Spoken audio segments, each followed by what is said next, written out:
J'entends encore son rire.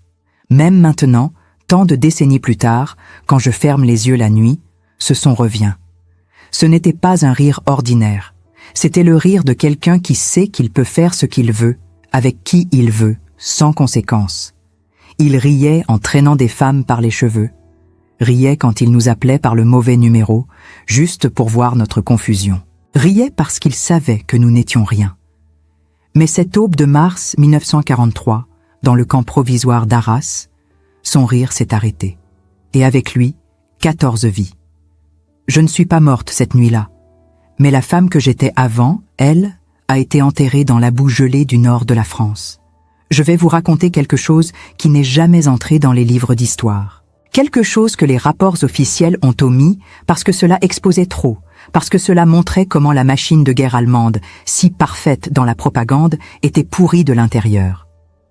Vous pensez connaître la résistance française. Vous pensez aux hommes courageux faisant exploser des ponts, aux espions sautant en parachute, aux fusillades dramatiques dans les rues de Paris. Mais la vérité, c'est que la guerre a aussi été gagnée par des femmes invisibles, des femmes qui observaient, qui mémorisaient, qui attendaient le moment exact. Des femmes comme moi, qui ne tenaient pas de fusil, mais détenaient des informations aussi létales que n'importe quel explosif. Et quand cette connaissance a été utilisée, quand les rouages ont été sabotés de l'intérieur, le chaos qui a suivi fut absolu. Cette nuit-là, 56 femmes se sont échappées d'un camp qui devait être impénétrable.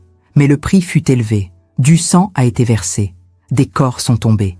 Et tout a commencé parce que j'ai remarqué quelque chose que personne d'autre n'avait vu. Les gardes allemands ne nous craignaient pas. Ils nous méprisaient tellement qu'ils sont devenus négligents. Et la négligence, en temps de guerre, est une sentence de mort. Ce qui s'est passé pendant ces heures n'était pas de l'héroïsme. C'était de la survie. C'était de la colère transformée en stratégie. C'était la découverte que, parfois, l'arme la plus puissante n'est pas celle que vous tenez, mais celle que vous plantez dans l'esprit de l'ennemi. Je m'appelle Isandre Kervadec. Je suis née en 1919, fille d'un garde-voie et d'une couturière, dans un village oublié près de Laon, au cœur du Pas-de-Calais. Avant l'occupation allemande, je n'étais personne d'extraordinaire. Je travaillais en aidant mon père à vérifier les rails, notant les horaires des convois, mémorisant les routes de marchandises. Ma mère m'a appris à coudre, mais elle m'a aussi enseigné quelque chose de plus précieux. Observer les gens, lire les visages, percevoir quand quelqu'un ment. Elle disait que les mains trahissent avant la bouche, que les yeux clignent différemment quand quelqu'un cache quelque chose. J'ai appris cela à 7 ans, en regardant ma mère négocier avec des marchands ambulants au marché du dimanche. Je n'aurais jamais imaginé que ces leçons me maintiendraient en vie des décennies plus tard, entourée de barbelés et d'hommes armés. Si cette histoire vous touche d'une manière ou d'une autre, si vous ressentez que ces voix du passé méritent d'être entendues, laissez votre soutien.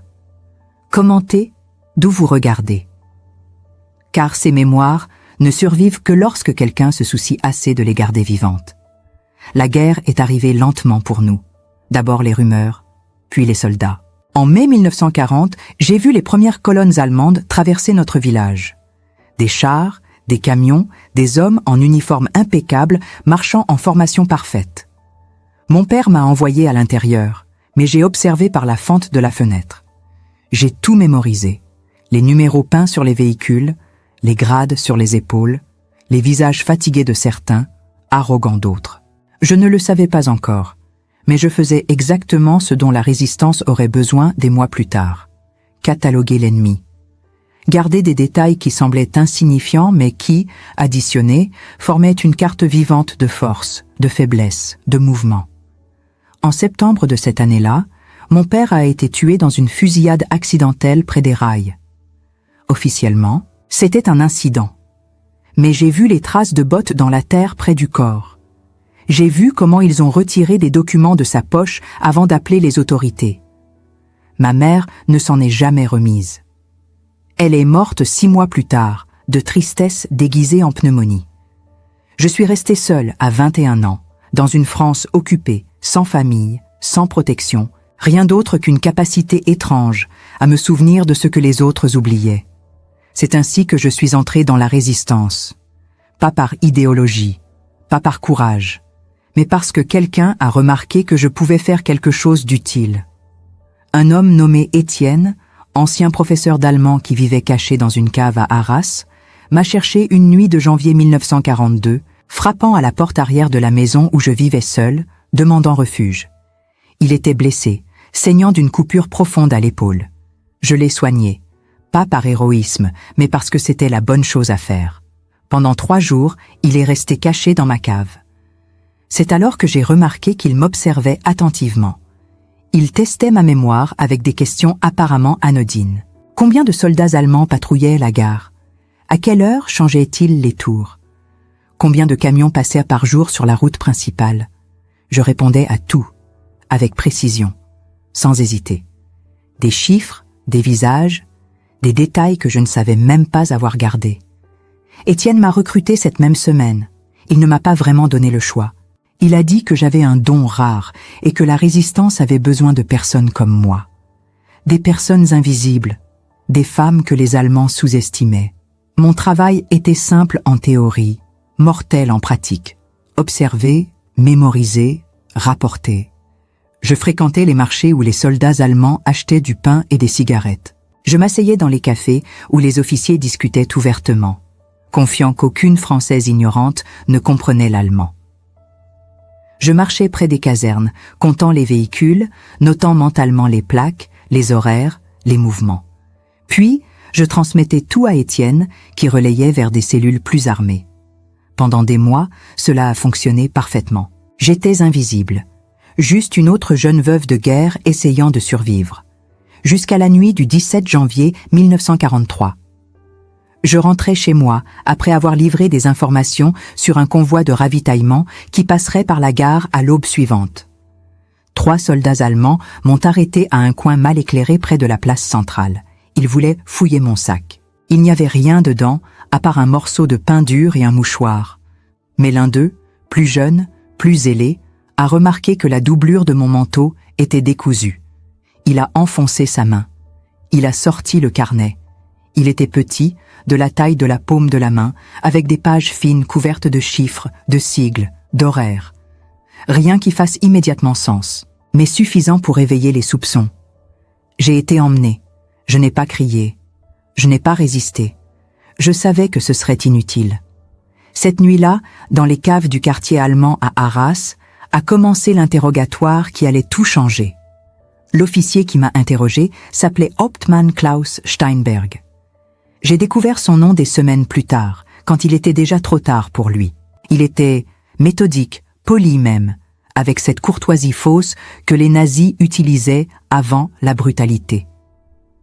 Il a demandé mon nom, mon métier, pourquoi je portais ce carnet.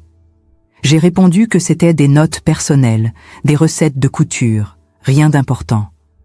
Il n'a pas cru. Il a frappé la table, a crié, a menacé. Mais j'ai maintenu l'histoire, jusqu'à ce qu'ils disent que je serai fusillé à l'aube. C'est alors que j'ai ri. Je ne sais pas d'où c'est venu. Peut-être la fatigue, peut-être le désespoir déguisé en courage. Mais j'ai ri. Et j'ai vu quelque chose changer dans ses yeux.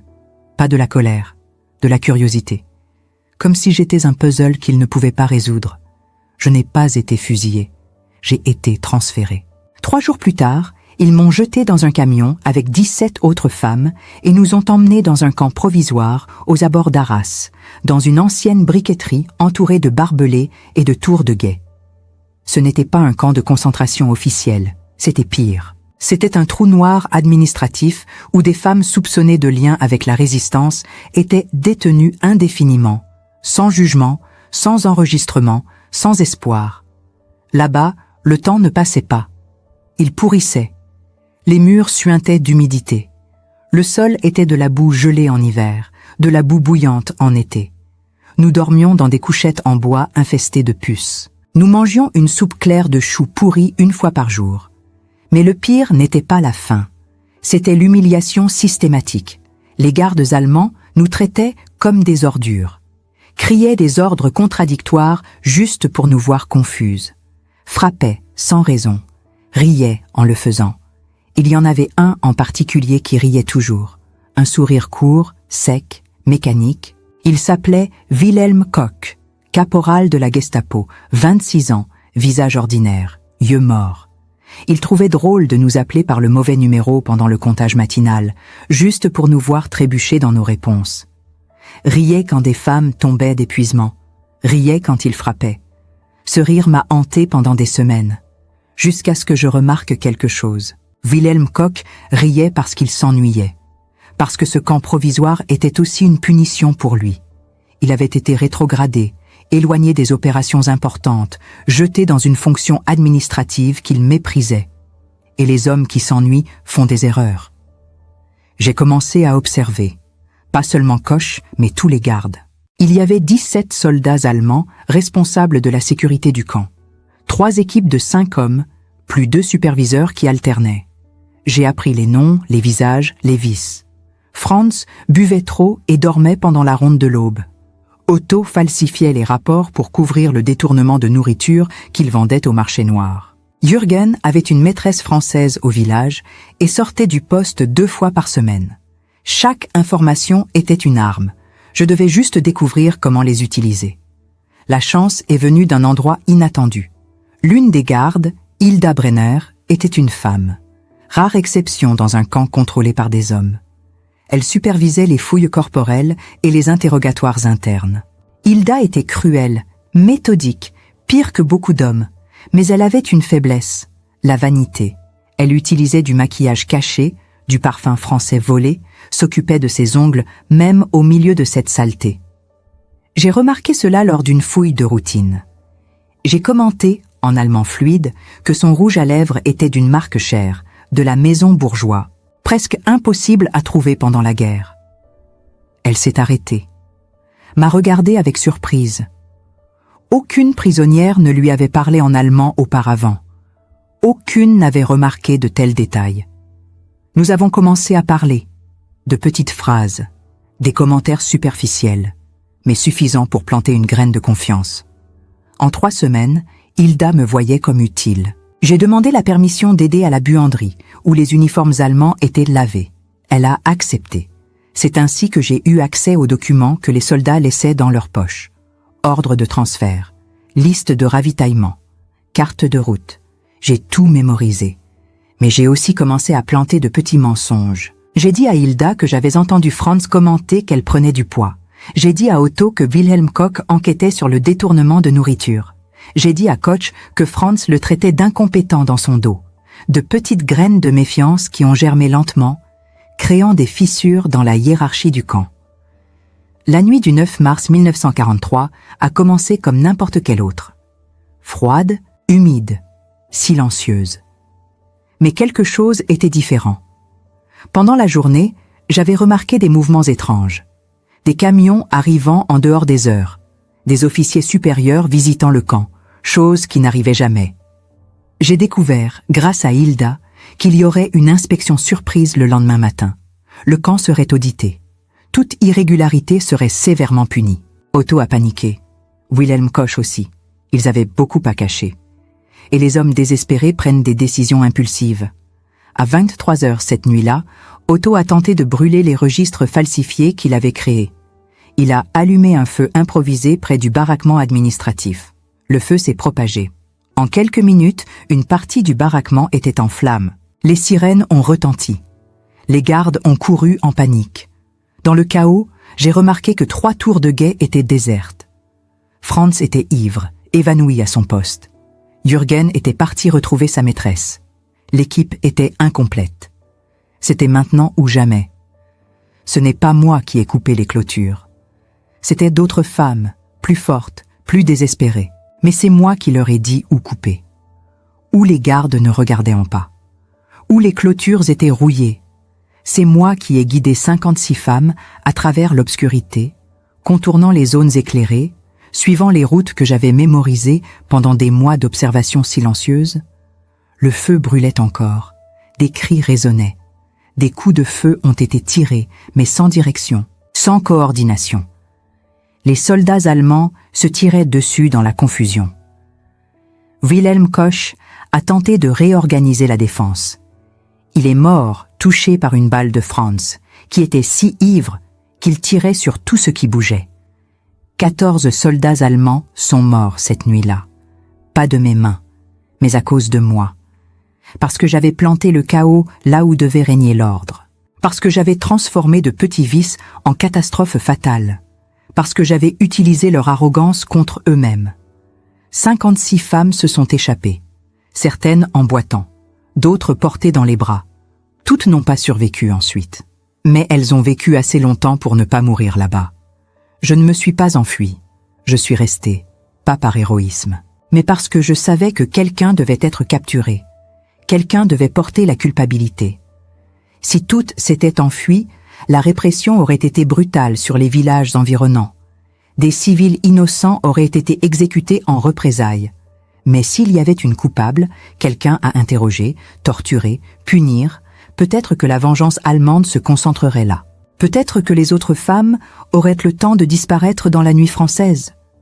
J'ai été arrêtée à nouveau à l'aube, battue, interrogée pendant des jours, transférée vers des prisons pires. J'ai survécu non par bravoure, mais par entêtement, par refus absolu de mourir avant la fin de la guerre. J'ai vu des choses que je ne pourrai jamais oublier. J'ai fait des choses que je ne pourrai jamais me pardonner. Mais j'ai survécu. La guerre s'est terminée en mai 1945. J'ai été libérée par les troupes britanniques d'un camp de travail près de Bremen. Je suis rentrée en France dans un train de réfugiés, trop maigre, trop vieille pour mes 26 ans. Je suis retournée au village où je suis née et j'ai découvert qu'il n'existait plus. Que des décombres. Je suis retournée à la maison de mes parents et j'ai trouvé des étrangers, y vivant. Je n'ai pas discuté. Je n'avais pas la force. Isendre Kervadec a cessé d'exister. Dans les registres officiels de la résistance, mon nom n'est jamais apparu. Parce que je n'ai jamais appartenu officiellement à aucune cellule. Parce que les informations que j'ai fournies ont été utilisées par d'autres personnes qui ont réalisé les sabotages, qui ont fait exploser les ponts, qui ont tué les officiers.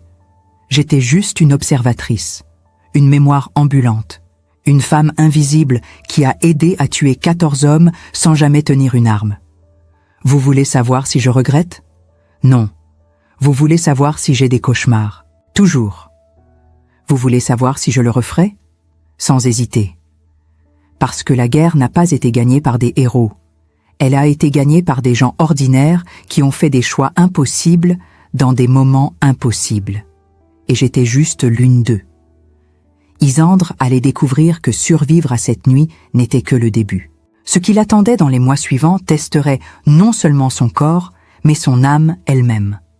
Les véritables conséquences de ses choix ne faisaient que commencer à se révéler. Et la question qui la hanterait pour le reste de sa vie restait sans réponse. À quel prix la survie? Je n'ai jamais raconté cette histoire à ma famille. Pendant 60 ans, j'ai vécu une vie ordinaire dans un petit appartement de Lyon, travaillant comme comptable dans une entreprise textile, payant mes factures, souriant poliment aux voisins. Personne ne savait. Personne ne posait de questions. Les gens ne veulent pas vraiment savoir ce qui s'est passé pendant la guerre. Ils veulent des histoires de héros, de résistants courageux, de moments glorieux. Ils ne veulent pas entendre parler de femmes qui ont survécu en manipulant, en mentant, en plantant la discorde entre des hommes qui les méprisaient. Mais maintenant, à mon âge, je me rends compte que le silence est une autre forme de mort. Si je ne raconte pas ce qui s'est réellement passé, qui le fera? Les archives officielles sont incomplètes. Les rapports allemands ont été détruits ou falsifiés. Les témoins sont presque tous morts. Je suis peut-être la dernière personne vivante qui sait exactement comment 14 soldats allemands sont morts cette nuit-là à Arras. Et si je meurs sans parler, la vérité meurt avec moi. Laissez-moi vous dire ce que les livres d'histoire ne mentionnent jamais. Le camp provisoire d'Arras n'était pas un camp de concentration officiel. C'était ce que les Allemands appelaient un Auffanglager, un camp de tri temporaire pour femmes soupçonnées de lien avec la résistance, mais sans preuves suffisantes pour un procès. Ces camps existaient dans toute la France occupée, des centaines, peut-être des milliers. Ils n'apparaissent dans aucun registre central parce qu'ils n'étaient pas censés exister officiellement. C'étaient des trous noirs administratifs où des femmes disparaissaient sans jugement, sans documentation, sans espoir. Le camp où j'ai été détenu occupait une ancienne briqueterie abandonnée à 3 km au nord-ouest d'Arras, près du village de Tilloy-les-Moflen. Le bâtiment principal était une structure de briques rouges de 3 étages, autrefois utilisée pour sécher les briques fraîchement moulées. Les Allemands l'avaient entouré de barbelés, installé 4 tours de guet en bois, ajouté des projecteurs récupérés d'un théâtre bombardé.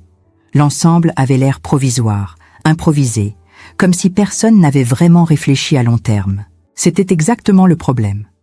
Les camps officiels avaient des règles, des protocoles, une hiérarchie claire. Mais ici, tout était chaotique.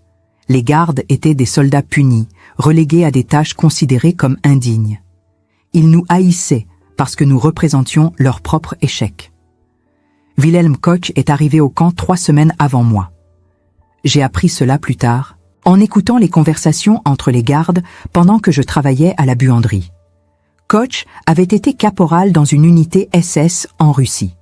Il avait été rétrogradé après avoir désobéi à un ordre direct pendant la bataille de Rjev en janvier 1942. Les détails exacts m'échappent encore, mais apparemment, il avait refusé d'exécuter des civils, non par conscience morale, mais par pure fatigue. Ses supérieurs l'avaient envoyé en France comme punition, assigné à la surveillance d'un camp de femmes. Pour un ancien SS, c'était une humiliation totale. C'est pourquoi il riait. Pas de joie, mais de rage impuissante. Chaque rire était un crachat contre sa propre existence. Et nous, les prisonnières, étions simplement les cibles les plus proches de sa frustration. Je l'ai compris en observant ses yeux. Ils étaient vides, complètement morts. Il frappait mécaniquement, sans plaisir, comme quelqu'un qui accomplit une corvée désagréable. Cette absence d'émotion le rendait plus dangereux que les sadiques ordinaires. Un homme qui prend plaisir à la violence peut être manipulé par ce plaisir. Mais un homme qui frappe par ennui, par routine, par simple absence d'alternative, celui-là est imprévisible. J'ai passé les 3 premières semaines au camp à observer. Rien d'autre. Je ne parlais pas sauf quand on m'y obligeait. Je gardais les yeux baissés. Je me fondais dans le groupe des prisonnières, devenant invisible parmi les invisibles. Mais tout ce temps, je cataloguais. Les horaires de garde, les rotations, les faiblesses. Franz Müller, 23 ans, originaire de Bavière, alcoolique fonctionnel qui cachait des bouteilles de schnapps volées dans les latrines extérieures.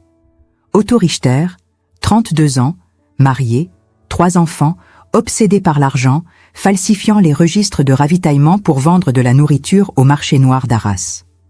Jürgen Wolf, 28 ans, romantique pathétique qui avait une liaison avec une serveuse française du café Le Coq d'Or sur la place principale. Chacun avait ses secrets, chacun avait ses peurs. Hilda Brenner était différente. 37 ans, célibataire, ancienne infirmière de Düsseldorf, recrutée par la Gestapo en 1941 pour superviser les interrogatoires de femmes. Elle était méthodique, froide, efficace. Mais elle avait aussi une vanité profonde. Elle se maquillait même ici, dans cette porcherie, utilisait du parfum français volé, entretenait ses ongles avec un soin obsessionnel. Je l'ai remarqué lors de ma première fouille corporelle. Ses mains étaient impeccables, manucurées, douces, complètement déplacée dans cet environnement de crasse et de violence. C'est par là que je suis entrée. Lors d'une fouille de routine, 3 semaines après mon arrivée, j'ai commenté en allemand parfait que son rouge à lèvres était de la marque Bourgeois, collection 1938, presque introuvable depuis le début de la guerre. Elle s'est figée. M'a regardée avec une expression que je n'oublierai jamais. Surprise, méfiance, mais aussi quelque chose d'autre, curiosité. Personne ne lui avait parlé en allemand correct depuis des mois. Personne n'avait remarqué ce genre de détails. Pour elle, nous étions toutes des paysannes françaises ignorantes. Découvrir que l'une d'entre nous parlait couramment sa langue, comprenait les nuances de la mode, possédait une culture qui dépassait les frontières, cela créait une brèche minuscule dans son mépris automatique. Nous avons commencé à parler, brièvement. Quelques phrases ici et là. Je ne flattais jamais. Je restais factuelle, précise, légèrement distante. Comme si nos conversations étaient des échanges entre égales, pas entre gardiennes et prisonnières. Cela la déstabilisait. Elle était habituée à la peur, à la soumission, pas à la conversation civilisée. Après 10 jours, elle m'a proposé de travailler à la buanderie du camp. officiellement pour aider avec les uniformes allemands. Officieusement, je pense qu'elle voulait simplement quelqu'un à qui parler. Quelqu'un qui la voyait encore comme un être humain, pas seulement comme un monstre en uniforme. La buanderie était un baraquement séparé, humide, empestant le savon caustique et l'eau de javel. 3 autres prisonnières y travaillaient déjà, des femmes plus âgées, épuisées, silencieuses. Mon travail consistait à laver les uniformes, vérifier les poches avant le lavage, plier les vêtements propres. C'est dans les poches que j'ai trouvé l'or. Des notes griffonnées, des listes de ravitaillement, des ordres de transfert, des cartes. Rien de classifié, mais suffisant pour comprendre comment le camp fonctionnait. Qui était responsable de quoi? Qui trichait? Qui mentait? Qui avait quelque chose à cacher? J'ai mémorisé tout. Chaque nom, chaque chiffre, chaque discordance entre les rapports officiels et la réalité que je voyais autour de moi. Otto Richter, par exemple, déclarait recevoir 50 kg de pommes de terre par semaine. Mais les livraisons réelles n'en contenaient que 35. 15 kg disparaissaient quelque part entre le dépôt militaire et le camp. Je savais où ils allaient, au marché noir. Otto vendait la nourriture destinée aux prisonnières pour financer ses propres besoins. C'était une infraction grave, fusillable en temps de guerre. Franz Müller dormait pendant la ronde de 2 heures du matin, chaque nuit, sans exception. Je l'ai découvert en observant les ombres projetées par les projecteurs sur le mur de notre dortoir. La tour sud-est restait immobile pendant exactement 45 minutes entre 2 heures et 3 heures moins le quart. Pas de mouvement, pas de balayage de lumière. Rien. Franz était trop ivre pour rester éveillé. Jürgen Wolf quittait son poste 2 fois par semaine, les mardis et vendredis à 22 heures précises. Il se glissait par la porte arrière du camp, traversait le champ adjacent, rejoignait la route principale où sa maîtresse française l'attendait dans une camionnette de livraison. Il disparaissait pendant 2 heures. Personne ne couvrait son poste pendant ce temps. La tour nord restait vide. Wilhelm Koch falsifiait les rapports d'interrogatoire. Je l'ai découvert en comparant les dates sur les documents trouvés dans ses poches avec les dates réelles des interrogatoires. Il prétendait interroger 4 ou 5 femmes par jour. En réalité, il n'en interrogeait qu'1 ou 2. Le reste du temps, il restait assis dans son bureau, fumant, fixant le mur, perdu dans son propre vide intérieur. Mais il remplissait quand même les formulaires, inventant des réponses, créant des confessions imaginaires pour justifier son temps. Toutes ces informations auraient dû remonter à la hiérarchie, auraient dû déclencher des enquêtes internes, mais personne ne vérifiait. Parce que le camp d'Arras était une opération mineure, un détail insignifiant dans la machine de guerre allemande. Tant que les prisonnières ne s'échappaient pas, tant que les rapports étaient remplis, même faussement, personne ne s'en souciait. C'était exactement cette négligence que j'allais exploiter. Le moment décisif est arrivé début mars 1943. Hilda Brenner a mentionné, presque distraitement, qu'une inspection surprise aurait lieu le 10 mars. Un colonel SS de Lille viendrait auditer le camp, vérifier les registres, interroger les gardes, s'assurer que tout était conforme aux régulations. Elle semblait nerveuse. Pour la première fois depuis que je la connaissais, j'ai vu de la peur dans ses yeux. Parce qu'elle savait, comme tous les autres, que si l'inspection révélait les irrégularités, les punitions seraient sévères. J'ai attendu 24 heures. Puis j'ai planté ma première graine. J'ai dit à Hilda, très calmement, que j'avais entendu Franz Müller commenter qu'elle prenait du poids, que son uniforme était trop serré, que cela faisait mauvaise impression. Ce n'était pas vrai. Franz n'avait jamais dit cela, mais Hilda était obsédée par son apparence. L'idée que les hommes la critiquaient dans son dos la rongeait. Elle est devenue distante avec Franz, la réprimandait publiquement pour des broutilles. Franz, confus et vexé, a commencé à boire encore plus. Ensuite, j'ai dit à Otto Richter que Wilhelm Koch enquêtait sur les détournements de ravitaillement, que Koch avait des soupçons, que l'inspection était peut-être liée à cela. Otto a paniqué. Il a commencé à brûler les faux registres qu'il avait créés. Mais il l'a fait maladroitement, précipitamment, sans réfléchir. Et c'est ce qui a tout déclenché. Le soir du 9 mars, Otto a allumé un feu dans un baril métallique près du baraquement administratif. Ils brûlaient des documents. Mais le vent s'est levé. Des braises se sont envolées, ont atterri sur le toit en bois du baraquement. En quelques minutes, l'incendie s'était propagé. Les sirènes ont retenti. Les gardes ont couru dans tous les sens. Le chaos était total. Et dans ce chaos, j'ai vu l'opportunité que j'attendais depuis des mois. 3 tours de guet étaient désertes. Franz dormait, ivre-mort. Jürgen était parti voir sa maîtresse. Le 3e garde avait abandonné son poste pour combattre l'incendie. Les barrières de barbelés n'étaient surveillées que par 2 hommes, Otto et Wilhelm, tous 2 trop paniqués pour réagir efficacement. C'était maintenant ou jamais. Je n'ai pas coupé les clôtures moi-même. D'autres femmes l'ont fait. Des femmes plus fortes, plus désespérées, qui avaient caché des outils volés pendant des semaines. Mais c'est moi qui leur ai dit où couper, où les barbelés étaient rouillés, où les gardes ne regardaient pas. C'est moi qui ai guidé 56 femmes à travers l'obscurité, contournant les zones éclairées, suivant les routes que j'avais mémorisées pendant des mois d'observation silencieuse. Des coups de feu ont éclaté, mais sans coordination. Franz a tiré sur tout ce qui bougeait, trop ivre pour distinguer amis d'ennemis. Wilhelm Koch est mort touché par une balle de Franz. 2 autres gardes sont morts dans l'incendie, piégés à l'intérieur du baraquement qui s'effondrait. D'autres sont morts en s'entretuant dans la panique. Au total, 14 soldats allemands sont morts cette nuit-là. Pas de mes mains, mais à cause de moi. Parce que j'avais planté le chaos où devait régner l'ordre. Parce que j'avais transformé de petits vices en catastrophes fatales. Parce que j'avais utilisé leur arrogance contre eux-mêmes.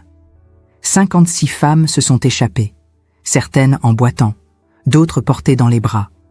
Toutes n'ont pas survécu ensuite, mais elles ont vécu assez longtemps pour ne pas mourir là-bas. Et moi, je suis restée.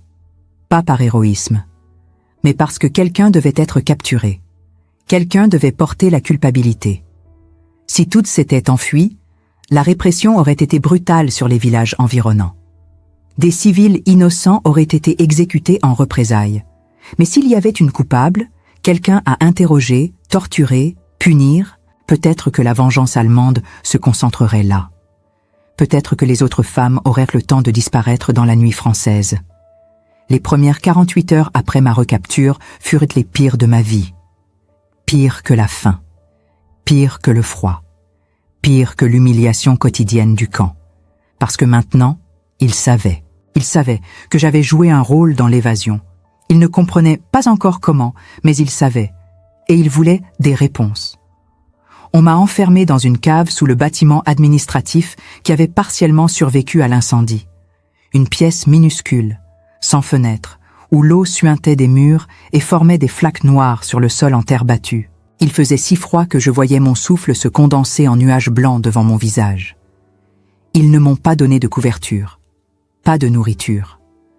Juste de l'eau une fois par jour, versée dans une gamelle en métal rouillé. Les interrogatoires ont commencé le 2e jour. Un nouveau commandant était arrivé d'Arras, un Obersturmführer SS nommé Heinrich Vogel. Contrairement à Wilhelm Koch, Vogel n'était pas un soldat relégué. C'était un professionnel, méthodique, patient, intelligent. Il ne criait pas, ne frappait pas immédiatement. Il posait des questions, encore et encore. Les mêmes questions sous des angles différents, cherchant les contradictions, les failles dans mon histoire. Comment avais-je appris l'allemand? Où avais-je obtenu les informations sur les horaires de garde? Qui m'avait aidé? Qui étaient mes contacts dans la résistance? Combien de femmes avaient réellement échappé? Où étaient-elles allées? Je répondais toujours la même chose. Je ne savais rien.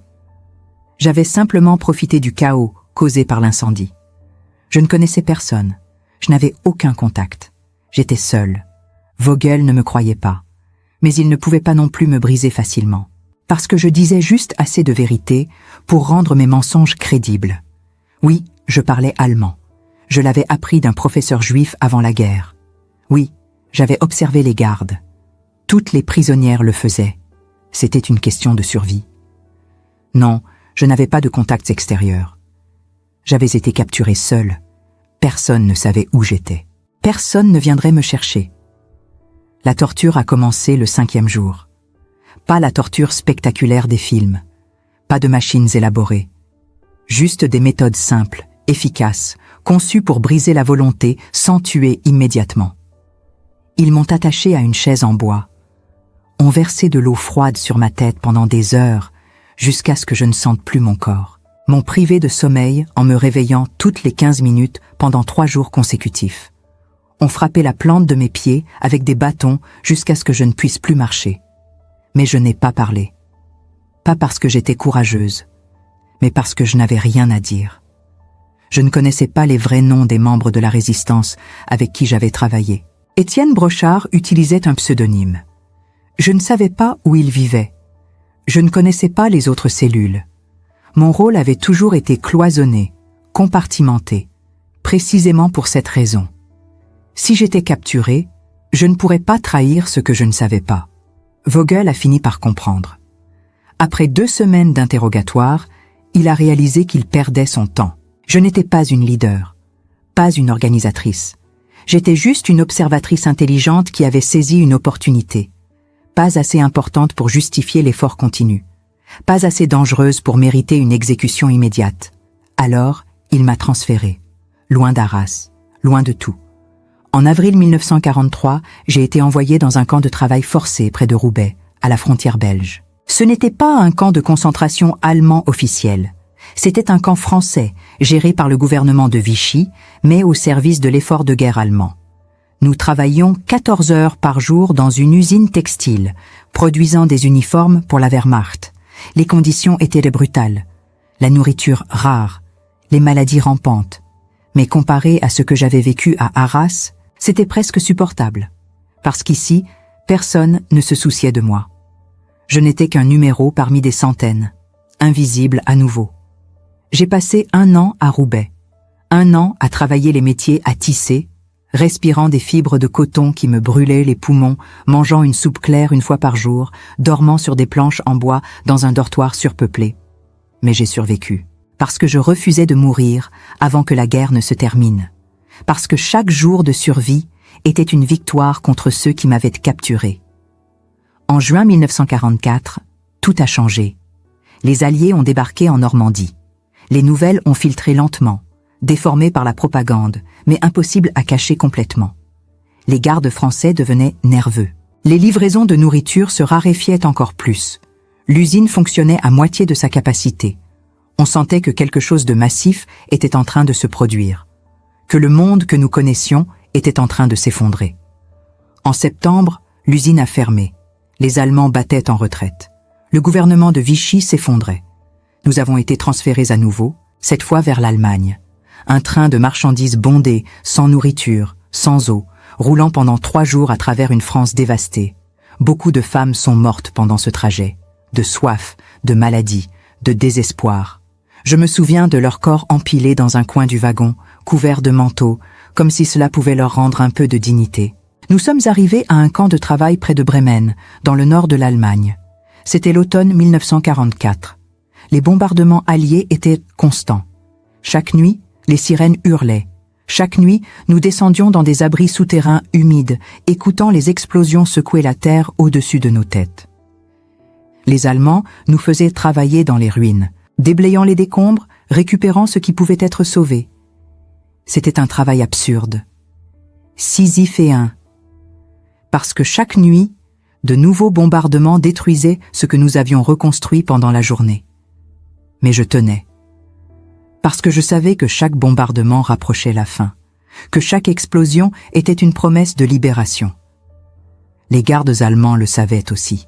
Ils devenaient plus violents, plus erratiques, frappant sans raison, criant des ordres contradictoires, mais aussi plus négligents, moins vigilants, comme s'ils avaient déjà abandonné. En avril 1945, les gardes ont disparu. Un matin, nous nous sommes réveillés et ils n'étaient plus là. Les tours de guet étaient vides. Les portes du camp grandes ouvertes. Pendant quelques heures, nous sommes restés figés, incapables de croire que c'était fini. Puis, les premiers chars britanniques sont arrivés. Des soldats en uniforme kaki, parlant anglais, distribuant des rations, des couvertures, des sourires fatigués. La guerre était finie. Nous étions libres. Mais la liberté ne ressemblait à rien de ce que j'avais imaginé. Je ne pesais que 42 kilogrammes. Mes dents tombaient à cause de la malnutrition. Ma peau était couverte de plaies infectées. Je toussais du sang à cause des fibres de coton inhalées à Roubaix. Les médecins britanniques m'ont gardé 6 semaines dans un hôpital de campagne, me nourrissant lentement, traitant les infections, essayant de me ramener à la vie. En juin 1945, j'ai pris un train de rapatriement vers la France. Un voyage interminable à travers une Europe en ruine, des villes détruites, des ponts effondrés, des champs criblés de cratères.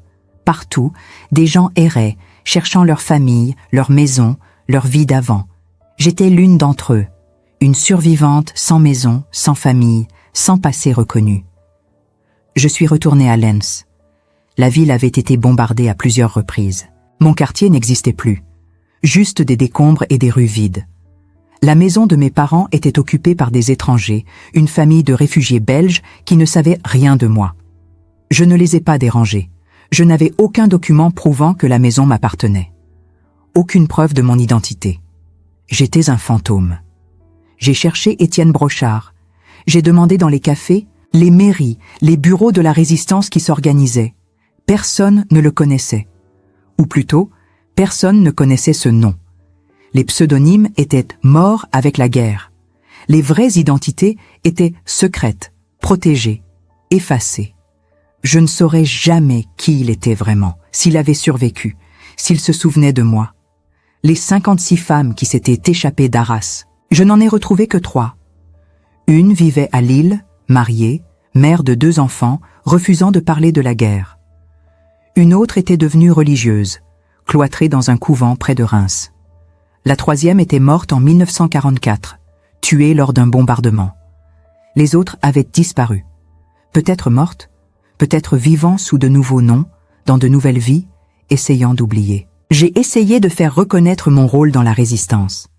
J'ai contacté les bureaux officiels, expliqué ce que j'avais fait, demandé une reconnaissance. Mais sans preuve, sans témoin, sans documentation, personne ne me croyait. Ou plutôt, personne ne voulait creuser. L'histoire officielle de la résistance était déjà en train de se construire. Une histoire héroïque, masculine, glorieuse. Une histoire de combattants armés, de sabotage spectaculaire, de sacrifices nobles. Il n'y avait pas de place pour des femmes comme moi, des observatrices, des manipulatrices, des survivantes grises qui avaient gagné par ruse plutôt que par courage. Alors j'ai abandonné. J'ai changé de ville. Je me suis installée à Lyon en 1946. J'ai trouvé du travail comme comptable dans une petite entreprise textile. J'ai vécu une vie ordinaire. J'ai payé mes factures. J'ai souri poliment aux voisins. Je n'ai jamais parlé de la guerre. Jamais. Pendant 60 ans. Le silence est devenu ma seconde peau. Pendant des décennies, j'ai vécu comme si cette partie de ma vie n'avait jamais existé. Je me suis mariée en 1952 avec un homme bon, un comptable comme moi, qui ne posait jamais de questions sur mon passé. Nous avons eu 2 enfants, un garçon puis une fille. Je les ai élevés dans le confort d'une France reconstruite, prospère, amnésique. Ils ne savaient rien de ce que j'avais vécu. Ils connaissaient leur grand-mère comme une femme douce, réservée, qui cuisinait bien et lisait beaucoup.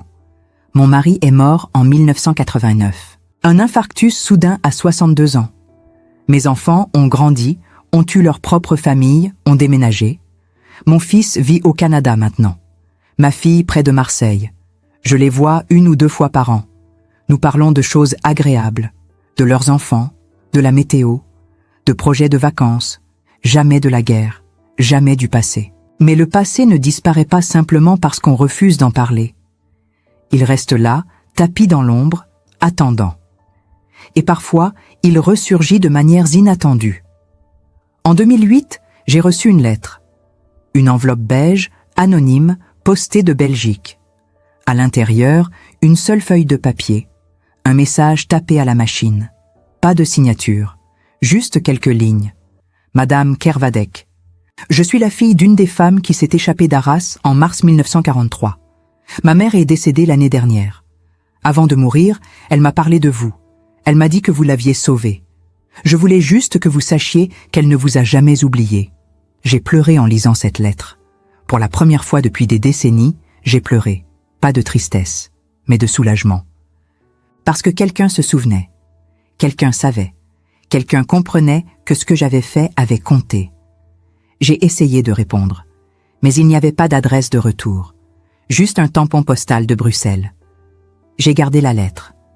Je la garde encore aujourd'hui, pliée dans un tiroir de ma table de nuit. C'est la seule preuve tangible que je n'ai pas rêvé tout cela, que ces événements ont réellement eu lieu. En 2015, un historien m'a contacté. Il écrivait un livre sur les camps de détention provisoire en France occupée. Il avait trouvé des archives mentionnant le camp d'Arras, des rapports allemands fragmentaires, des témoignages épars. Il cherchait des survivantes. Mon nom était apparu dans une liste de transferts datée d'avril 1943. Il voulait m'interviewer. J'ai accepté. Pour la première fois de ma vie, j'ai raconté mon histoire à quelqu'un. Nous avons parlé pendant 6 heures. Il a enregistré tout, posé des questions précises, vérifié des dates, croisé des informations. À la fin, il m'a dit quelque chose que je n'oublierai jamais. « Madame Kervadec, ce que vous avez fait était extraordinaire, mais aussi profondément dérangeant pour l'histoire officielle, parce que vous avez gagné sans violence directe. Vous avez manipulé, utilisé la psychologie, exploité les faiblesses humaines. Ce n'est pas le genre d'héroïsme que les gens veulent célébrer. » Il avait raison. Son livre a été publié en 2017. Mon témoignage y figure, mais de manière marginale. Quelques pages, une note de bas de page. Pas de photo, pas de nom complet, juste Isandre K, survivante d'Arras. Parce que l'histoire que j'avais à raconter ne cadrait pas avec le récit dominant. Elle était trop ambiguë, trop grise, trop humaine. Mais je ne suis pas amère. Je comprends. Les gens ont besoin de héros simples, de récits clairs, de bien contre mal. Ils ne veulent pas entendre parler de femmes qui ont survécu en jouant avec les vices de leurs ennemis, qui ont planté la discorde, qui ont regardé des hommes mourir sans lever le petit doigt pour les arrêter, même si ces hommes étaient des oppresseurs, même si leur mort a permis à d'autres de vivre. La moralité de la guerre n'est jamais simple. J'ai fait des choses dont je ne suis pas fier. J'ai menti. J'ai manipulé. J'ai laissé des gens mourir quand j'aurais peut-être pu les avertir. Wilhelm Koch, par exemple. Oui, il riait en battant des prisonnières. Oui, il était un rouage de la machine nazie. Mais il était aussi un homme brisé, relégué à une tâche qu'il méprisait, probablement traumatisé par ce qu'il avait vu en Russie. Est-ce que je regrette qu'il soit mort? Non. Est-ce que je me sens coupable? Parfois. La vérité est que la guerre transforme tout le monde. Elle ne révèle pas qui nous sommes vraiment. Elle nous force à devenir des versions de nous-mêmes que nous n'aurions jamais imaginées. J'étais une jeune femme ordinaire de 24 ans, fille d'un cheminot, qui aimait lire et coudre. La guerre a fait de moi quelqu'un capable de regarder 14 hommes mourir sans broncher. Quelqu'un capable de calculer froidement comment exploiter les faiblesses humaines pour servir un objectif. Est-ce que c'était nécessaire? Oui. Est-ce que c'était juste? Je ne sais pas. Ce que je sais, c'est que 56 femmes ont vécu parce que j'ai fait ce que j'ai fait. Elles ont eu des vies, des familles, des enfants, des petits-enfants. Leur existence continue est ma seule justification. Leur survie est la seule preuve que mes choix avaient un sens.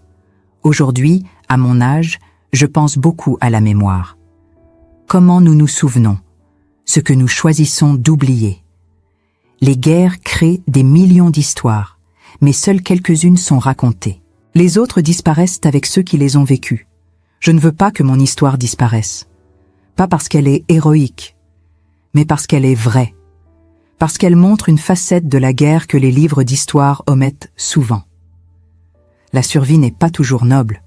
La résistance n'est pas toujours glorieuse. Parfois, c'est juste une question de tenir un jour de plus, d'observer un peu plus attentivement, de saisir l'opportunité quand elle se présente, même si cette opportunité est construite sur la faiblesse et la mort d'autres êtres humains. Je ne cherche pas à être jugé. Je ne cherche pas le pardon. Je raconte simplement ce qui s'est passé, exactement comme je m'en souviens, sans embellir, sans atténuer. La vérité brute d'une femme qui a survécu en utilisant les seules armes qu'elle possédait, son intelligence et sa capacité d'observation. Il y a quelques années, je suis retournée à Arras. Je ne sais pas pourquoi j'ai ressenti ce besoin. Peut-être la vieillesse. Peut-être le désir de boucler une boucle avant de mourir. Je suis allée à Tilway-les-Moflen, là où se trouvait le camp. L'ancienne briqueterie n'existe plus. Elle a été démolie dans les années 60. À sa place, il y a maintenant un petit lotissement résidentiel. Des maisons modernes, des jardins bien entretenus, des enfants qui jouent dans les rues. Rien n'indique ce qui s'est passé ici. Aucune plaque, aucun mémorial. Juste l'oubli tranquille d'une France qui a préféré tourner la page. Je me suis tenue là, au milieu de cette rue paisible, essayant de me rappeler exactement où se trouvaient les baraquements. Où étaient les tours de guet, où les barbelés avaient été coupés. Mais mes souvenirs se superposaient mal à la réalité présente. Tout avait changé. La géographie elle-même semblait avoir effacé les traces de ce qui s'était passé. Une femme m'a abordé. Une voisine, la cinquantaine, promenant son chien. Elle m'a demandé si j'étais perdue. J'ai hésité, puis je lui ai dit que j'avais été prisonnière ici pendant la guerre, que c'était là qu'il y avait eu un camp. Elle m'a regardée avec surprise. Un camp? Ici? Je ne savais pas, on ne nous a jamais rien dit. Et c'était vrai.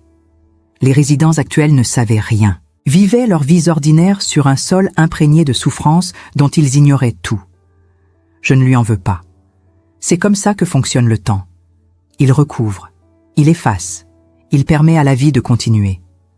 Mais parfois, je me demande ce qui se passerait si ces gens savaient.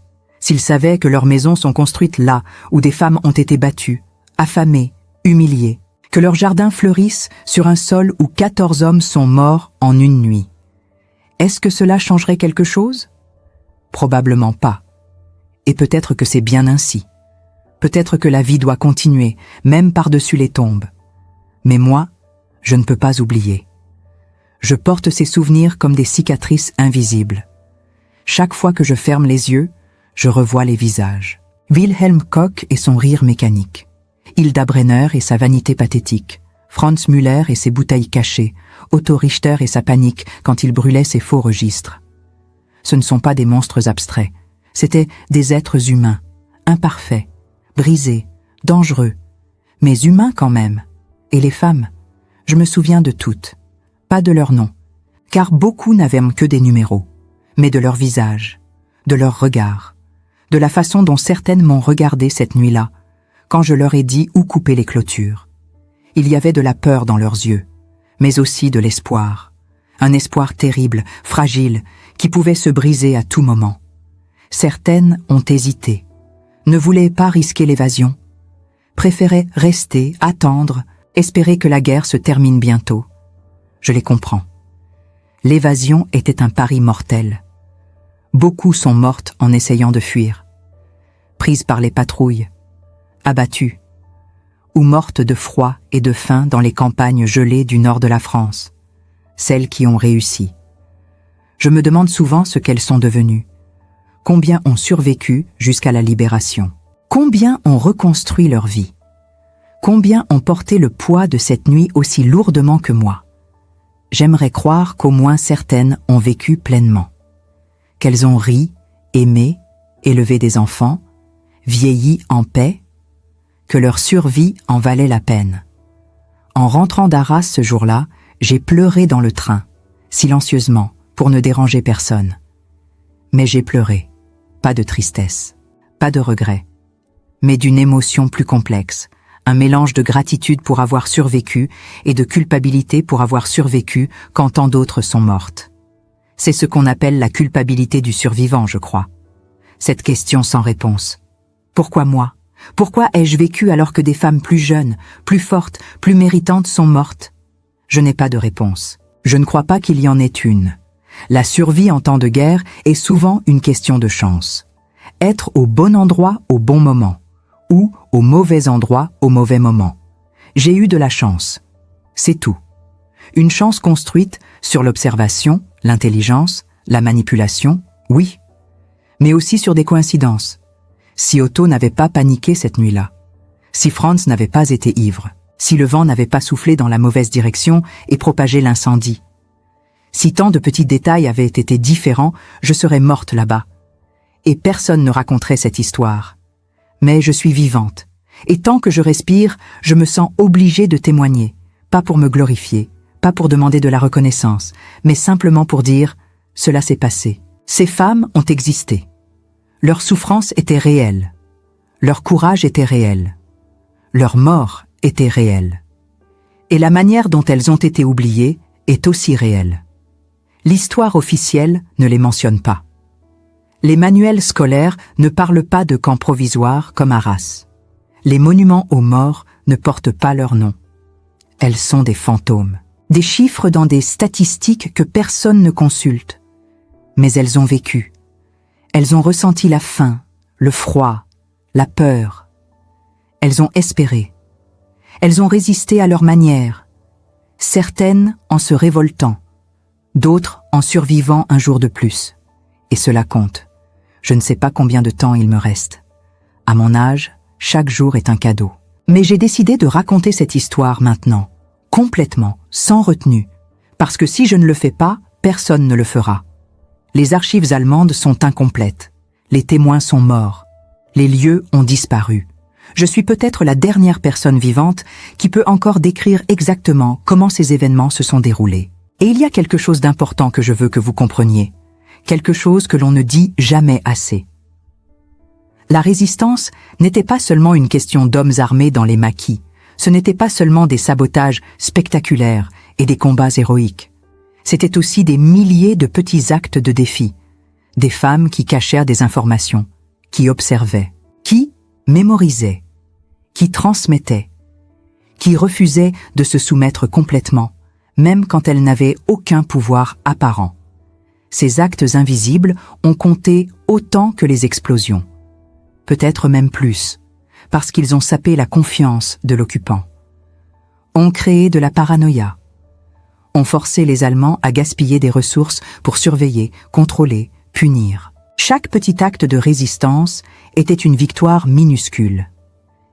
Et ces victoires minuscules, multipliées par des milliers, ont aidé à gagner la guerre.